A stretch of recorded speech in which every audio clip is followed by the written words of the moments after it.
joining me in this new video. This is Krishna. In this video, I'm going to show you how you can add an extra layer of security to some of your online assets, right? So, uh, with us using, different platforms here and there, and storing a lot of data in those platforms, it's not really a matter of if a certain website is going to be hacked or breached, it's just a matter of when, right? And if your data end up being sold or end up being in the dark web, it's very easy for them to get access to the username and password and be able to, log in as you in some of your online properties and take over the account. So what I'm going to show you is something probably you're already doing now, but if you're already doing it, great. This could be a reminder. If not, this would be um, a chance for you to set it up, right? So I'm talking about setting up 2FA, or again, usually it's also called MFA. So 2FA is two-factor authentication, or the other name is MFA would be multi-factor authentication, which just basically means that besides having your username and password to log in, you have another step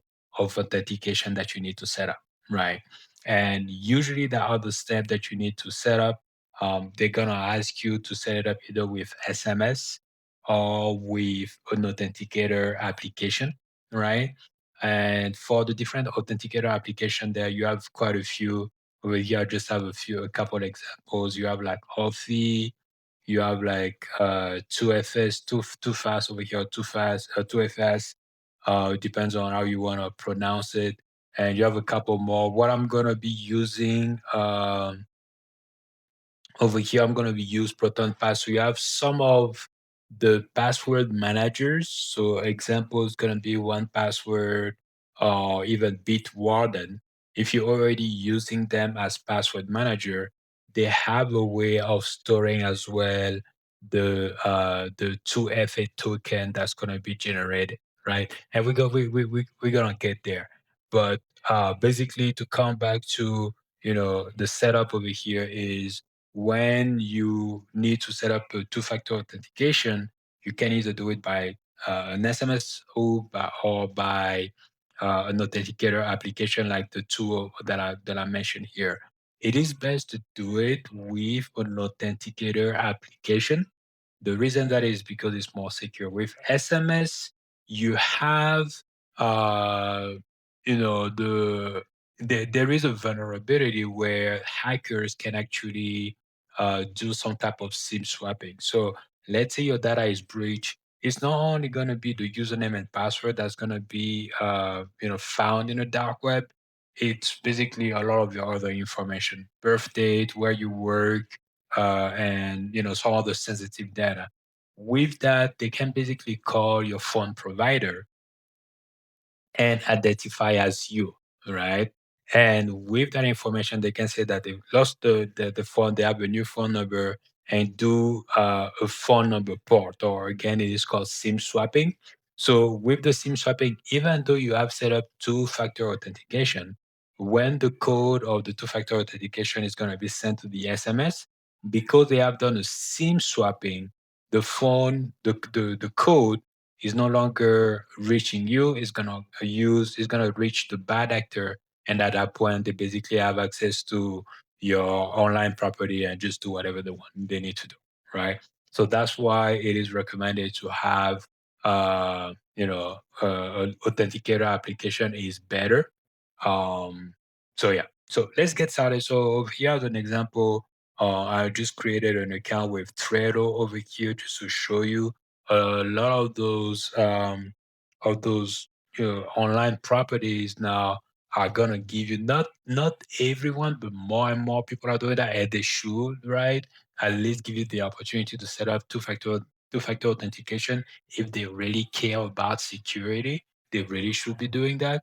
So over here I have Trello, and usually what you're gonna find is you need to go into settings, and usually sometimes it is found the security, login or security, but Usually in settings, that's where you're gonna find it. So over here, I'm in settings in Trello. I'm gonna scroll down a little bit here, and I should be able to see here two-step verification.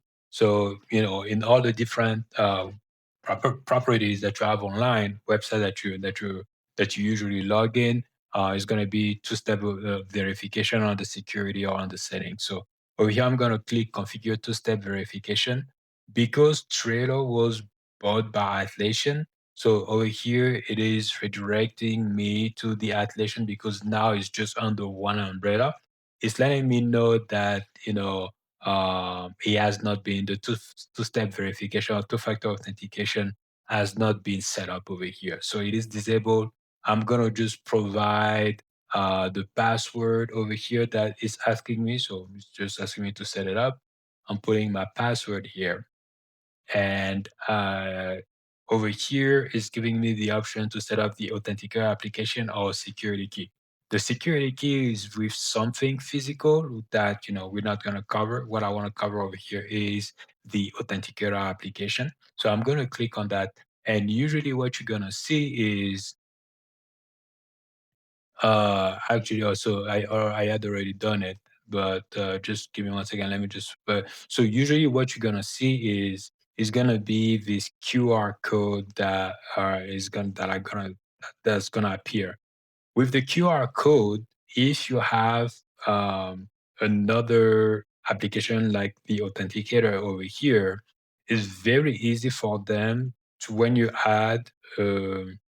want to add a new token, you want to add a new 2FA in the application. It's gonna ask you. It's gonna show you to add. It's gonna show you that you can actually scan a QR code, right?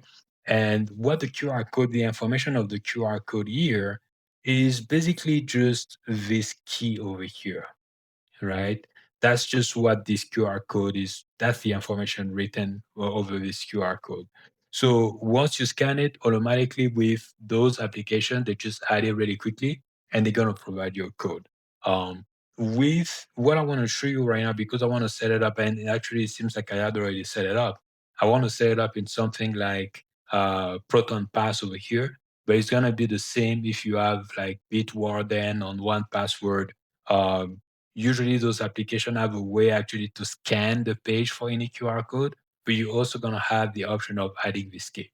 So I'm just going to copy this key over here. And for that, if you're using a one password, you just go to um, where your identity is, right? The identity for the website that you're trying to log in, and keep the 2FA. And over here, basically, this is where I had already had one. So I'm just going to add this code over here, right? So you're going to look for where it says 2FA secret key or TOTP, right?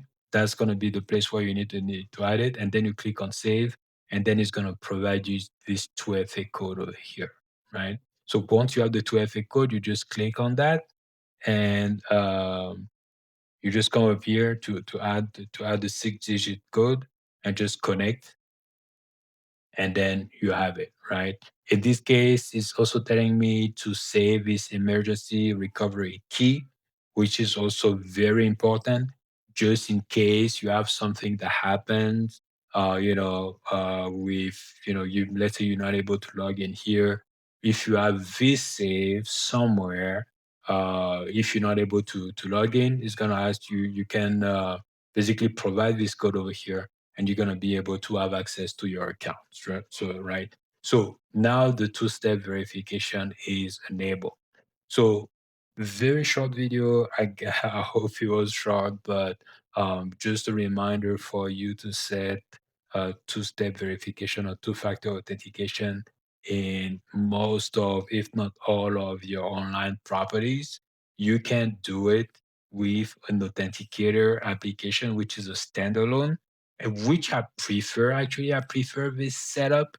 This is a lot more convenient to have it here, right? But the thing is, you have two things. First of all, if somebody, like I say, the thing with those hackers, they basically That's all they do. It's their full-time job, right? So they spend a lot of time trying to access accounts or properties that are not their own, right? So with all that time that they put on, that they pull on into hacking the different properties out there, at some point they're able to be they're able to be successful. So if someone is able to get access to your data here with something like Proton Pass, where everything is just laid out. You have the email, the password, and the 2FA.